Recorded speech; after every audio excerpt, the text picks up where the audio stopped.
Hey guys, we're back at it with another day. Surprisingly, fuck, I forgot this tag.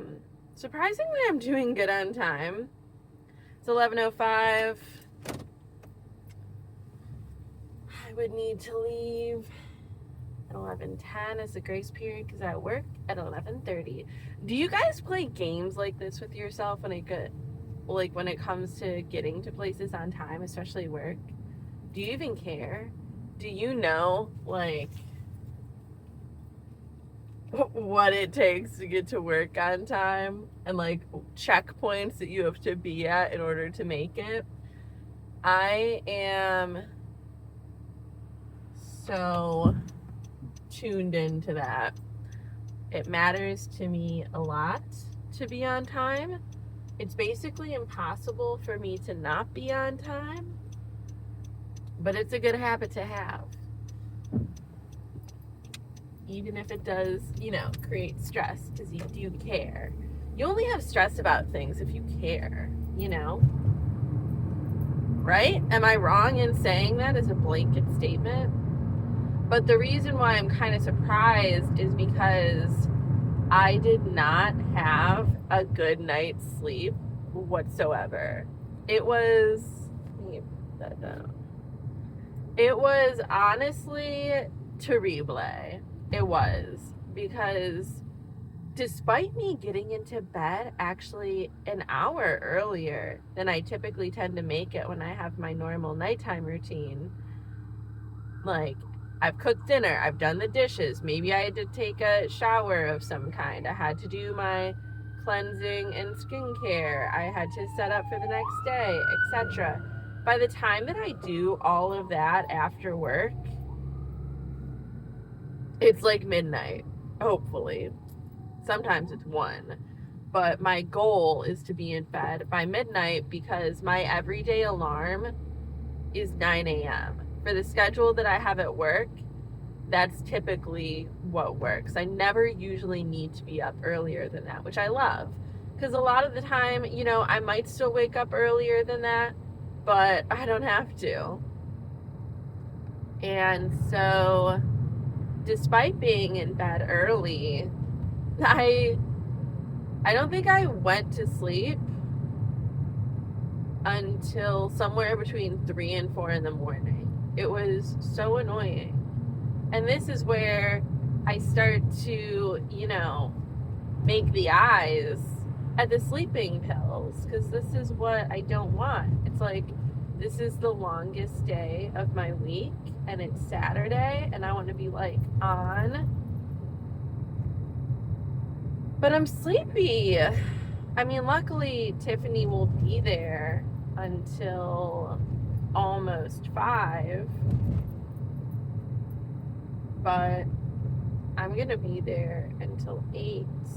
And I have Judy coming today, so I'm going to do some makeup for her. I didn't end up cleaning the brushes yesterday. It got to a point where I was just spot cleaning. So unless Tiffany really takes it upon herself to get into washing some brushes before I get there, or if she goes and does that while she's there, which I wouldn't really want her to. I need her to make sales and invite people to our events more than I need her to wash brushes. I would rather us just spot clean and me probably doing them later. I'll end up getting them done either tonight when the store kind of dies, or tomorrow. It'll be okay. But anyway, going back to the sleep thing, I had some stressful, violent, questionable dreams. And at some point, I can't remember which one it was in, but it wasn't in a good one. At 7 a.m., I was, what is even the word? I was violently pulled out of my sleep by a strain and like tense muscle in my calf. I don't know what set it off. This has literally never happened to me before. But like the entire range of muscles from my ankle through my calf and like starting to go up into the knee and like lower thigh area, but it was mainly the calf. Like something I did, I guess, in my sleep, or I don't know if it was a demon trying to get to me, but that muscle was pulled so tautly that that lower area of my leg was rock hard. And I just said recently about my goal to like firm up my legs, right? Because I feel like they're a little softer than they need to be. I have never felt my leg be so hard in its entire life. I didn't even know it was possible. And granted, I was like half asleep because I just woke up and in such an abrupt and alarming way. But when I was feeling my leg and it hurt, like the pain was so sudden and so like intolerable at that moment, I instantly was like, okay, let me massage my leg. And I started talking to my leg as I was rubbing it. I was like, it's okay. You're gonna be okay. Go ahead and relax. You're okay. Relax. You can relax. Go ahead. And I was just like rubbing it. And I mean, I say that, but it was still, I was still trying to like work quickly. I was still trying to have this go quickly because the pain was so intense and so surprising. And I just woke up. Oh my God. And it was 7 a.m. So rubbing it wasn't working. And so, and also I couldn't really rub it because, again, my leg was so hard. The muscles were so activated. And so I just started, I held my leg, but I wasn't trying to rub it. And I just started, what did I say? I don't think I was talking about light. I think I said healing is flowing into my leg. Healing is flowing into my leg. Healing is flowing into my leg. The muscles are relaxing. Healing is flowing into my leg and the muscles are relaxing. And I just said that and did nothing else because it was a useless effort for me to try to cure my leg with my hands. So all I could do was speak well wishes and love into my leg. And 30 seconds after doing that, everything was fine. It was fine. And you know, I have operated that way with my body like ever since I started listening to it, right? If we go back however many videos to when I was talking about the relationship that I've built with my body and listening to it and just allowing my body to be what it is and to appreciate and understand and love it no matter what, I have had the experience that I can regulate and cure and heal my body of anything. Like, I'm not afraid of anything in that way, because I know that we love each other and we will get through it together. And a lot of the times, my body is smarter than I am. My body knows what's up. My body does amazing things every second of my life to keep me healthy, upright, functional, alive. So I don't try to take the driver's seat in that. Like, my body is the expert. I don't know how it does it. But in those moments where my body is suffering in some way, something has happened to it,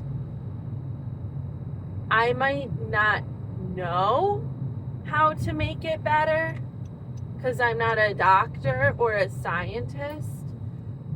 But in those moments, I feel like I become the parent. Like, in that moment of my leg experiencing some kind of trauma, I didn't know what happened to it. And I didn't know how to fix it. All I could do was be there with my leg in the pain and to try and soothe and calm and encourage and speak words of life into my baby. That's all you can do. I couldn't make it better. I could just be there. And it was up to me if I was going to freak out and to be lost in the pain and to be just as dysregulated as my body in that moment, because neither one of us, I assume, knew what was happening or why, but something was off. Something wasn't right. And how could I expect my body to take the wheel in that moment? It's literally experiencing pain, and it's scared, and it's confused, just like whenever a child is suffering. And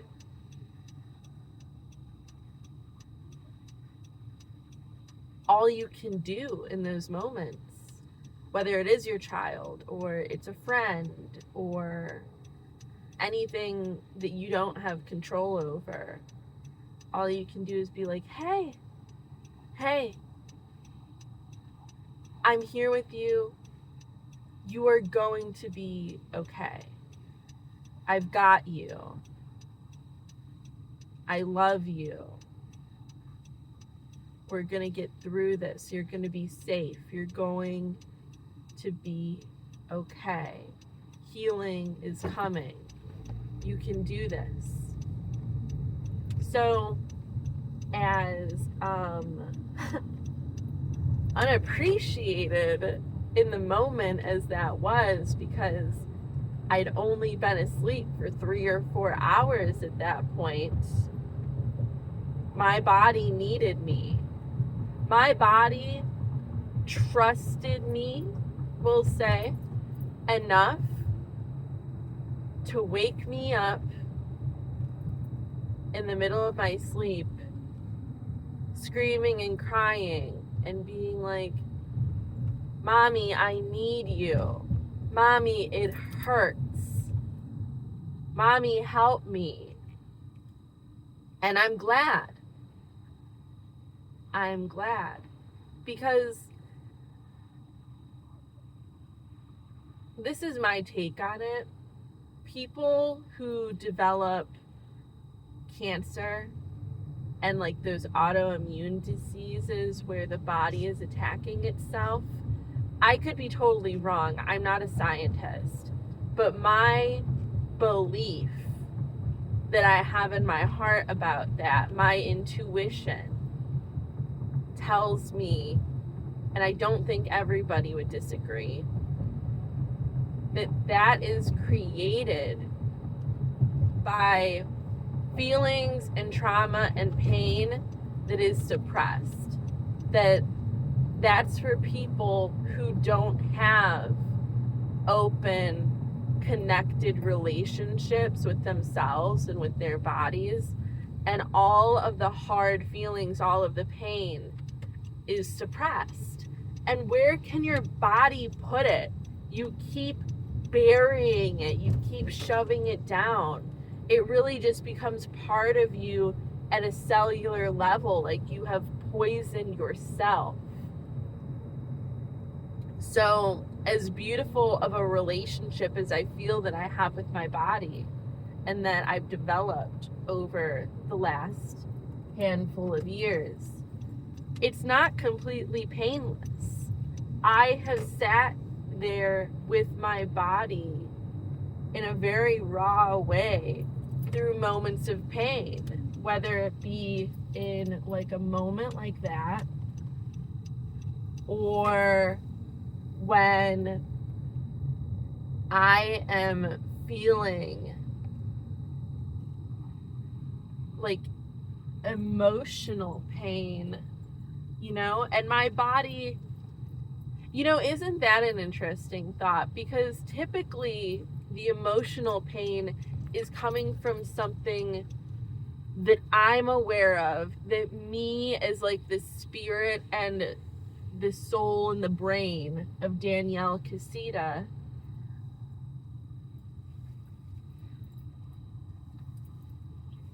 I am having this painful moment or memory or something like hard has happened to me.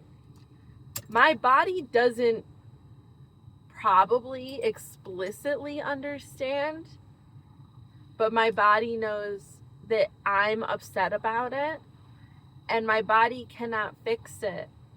But my body is just there with me and experiences it with me. And we're just there together. And even when I don't feel like crying, sometimes, my body just cries with me because it knows that I'm sad. And like, what a special relationship, Wow, it's 11:22. I have 8 minutes. I could go inside in 3 minutes.